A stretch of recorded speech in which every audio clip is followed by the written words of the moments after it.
Shkenca ka arritur të ringjallë ujkun me më shumë se 12.500 vjet pas zhdukjes së tij.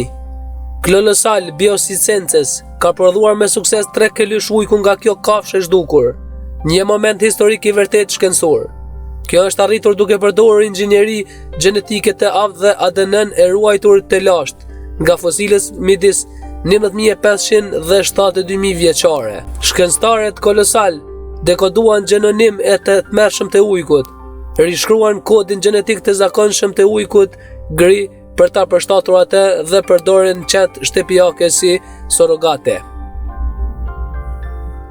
Nga ky zbulim shkencor lindën Romulus, Remus dhe motra e tyre Kalesi, duke së zhdukur për herë të parë një varg kafshësh, grupi i gjeneve të cilave u zhduk njëra vjet më parë. Kolosal Biosciences tashmë po punon për zhdukjen e më shumë kafshëve si mamuthi dhe tigri tasmanian. Kompania Kolosal, e cila u themeluar në vitin 2021 dhe punësoi më shumë se 120 shkencëtarë.